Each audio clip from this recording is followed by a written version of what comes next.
Olá, meu irmão. Estamos aqui mais uma vez nesse 10 minutos de fé. E você que está aqui nos acompanhando, né? Tivemos o primeiro programa, o início do nosso programa. Já queremos agradecer a sua audiência, mas vamos rezar. Antes de tudo, vamos pedir que o Senhor possa enviar o seu Santo Espírito para nos dar todo o discernimento, para nos dar toda a graça, para que a gente pense um pouquinho a fé. Em nome do Pai, do Filho e do Espírito Santo. Vinde, Espírito Santo, e enchei os corações dos vossos fiéis, e acendei neles o fogo do vosso amor. Enviai, Senhor, o vosso Espírito, e tudo será criado, e renovareis a face da terra. Oremos. Ó Deus, que instruísse os corações dos vossos fiéis com a luz do Espírito Santo. Fazei que apreciemos retamente todas as coisas segundo o mesmo Espírito e gozemos sempre de suas consolações por Cristo nosso Senhor. Amém. Pedimos a intercessão de Nossa Senhora das Dores, que Nossa Senhora possa passar à frente, tutelando tudo aquilo que venhamos fazer, para que seja para ti e em ti, Jesus. Tudo isso te pedimos em nome do Pai, do Filho e do Espírito Santo. Amém. A gente abordava um pouquinho, não é? O porquê de estarmos aqui com esses 10 minutos de fé. E nós dizíamos que o nosso desejo era trabalhar um pouquinho da razão da fé, a nossa fé que é racional. E eu citava no primeiro programa que nós católicos cremos nas Sagradas Escrituras como palavra de Deus. Falava até dessa expressão, sola escrituras, que quer dizer somente as Escrituras, que é uma propriedade de fé da Igreja Protestante, que tem a Bíblia como única regra de fé. Para nós católicos, eu terminava o programa dizendo assim, nós católicos cremos na Bíblia de Deus, inclusive citava o Dei Verbio, que é uma encíclica que trabalha muito bem a concepção da revelação de Deus, né, do verbo de Deus, verbo, aquilo que São João diz lá no capítulo 1 do seu Evangelho, né, no princípio era o verbo, e o verbo estava com Deus, e o verbo era Deus. Verbo no grego, koiné, onde foi escrito o Novo Testamento, logos, palavra racional.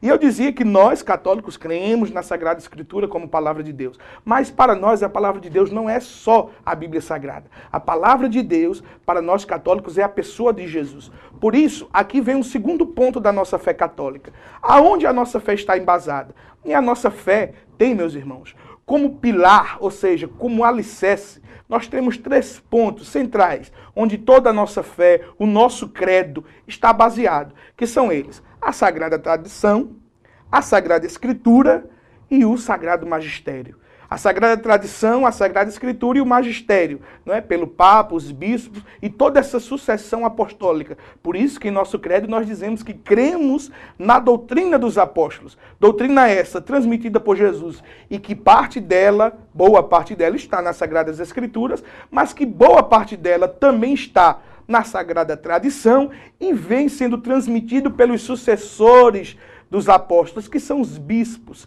né, pelo sucessor de Jesus Cristo, na pessoa do Papa, né, Veritatis Filii Dei, ou seja, o vigário, o representante do Filho de Deus, aquilo que Jesus disse a Pedro: Pedro, tu és Pedro, e sobre essa pedra edificarei a minha igreja. E a igreja vem, a Igreja Católica, e eu dizia no primeiro programa comum ao todo, a Igreja Universal do Senhor Jesus Cristo, vem trazendo na pessoa do Papa e dos bispos toda essa riqueza, a composição da nossa fé. E nesse programa nós queremos pensar um pouquinho, por que não somente a Bíblia? Porque para nós católicos, somente a Bíblia não é a palavra de Deus. Porque além da Bíblia, nós cremos que Deus também transmitiu a sua revelação pela Sagrada Tradição e pelo Magistério. Aqui vai um pouquinho de história.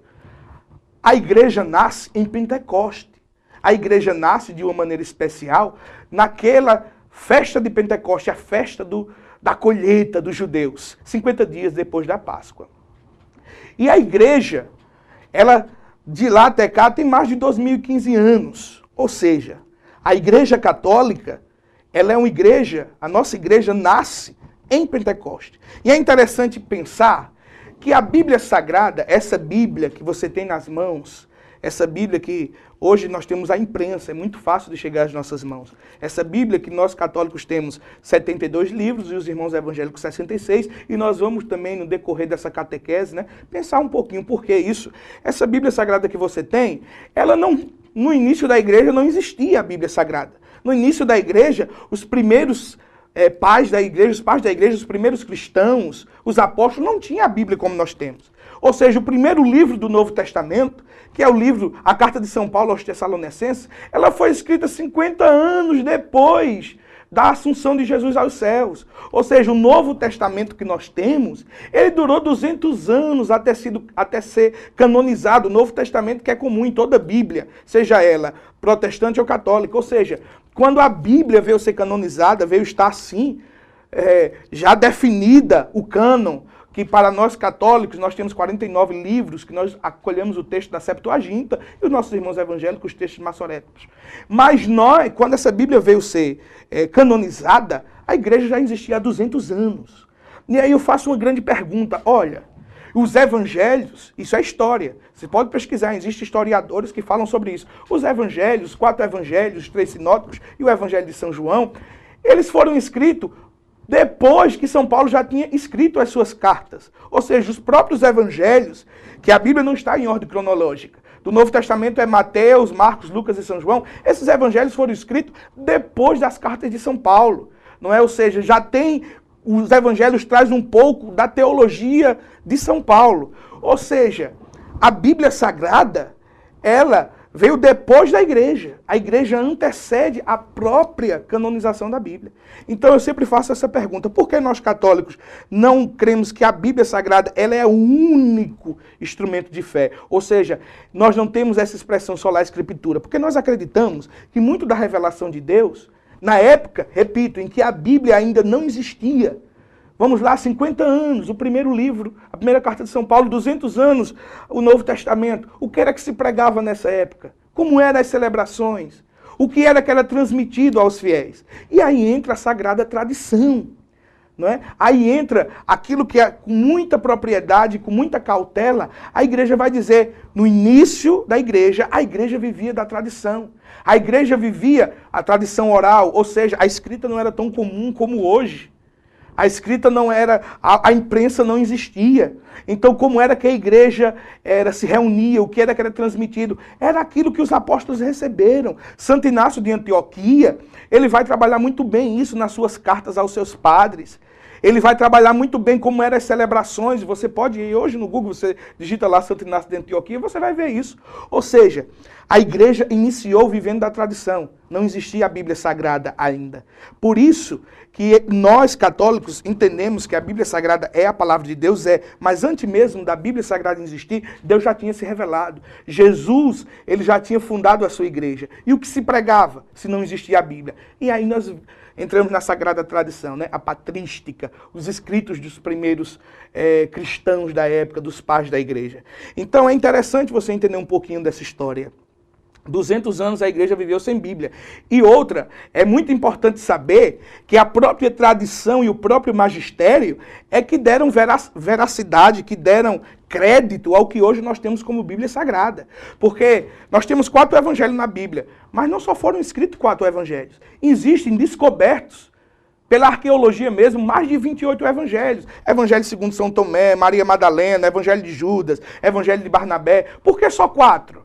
Quer dizer, existe mais de 116 livros do Antigo Testamento que nós, os cristãos, chamamos de livros apócrifos. Ou seja, existiam vários escritos que foram também em comum na história, foram escritos paralelamente, no mesmo tempo que esses livros foram escritos. Por que eles não estão na Bíblia?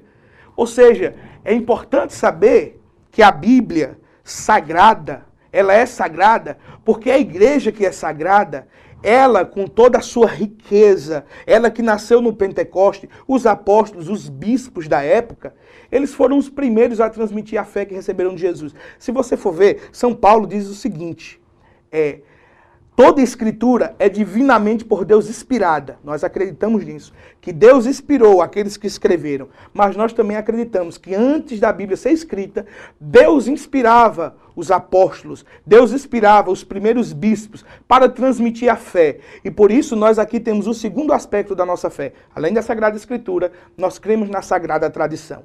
Bom, no próximo programa nós vamos trabalhar um pouquinho, né? Mais um pouco, porque não só a Bíblia, e vamos trabalhar um pouquinho da Sagrada Tradição. Que Deus te abençoe, paz e bem, que São Francisco de Assis interceda por você e por sua família, não é? Estamos aqui, pensando a fé, repetindo a frase de São Tomás de Aquino. Pensar a fé é uma norma de maturidade teológica.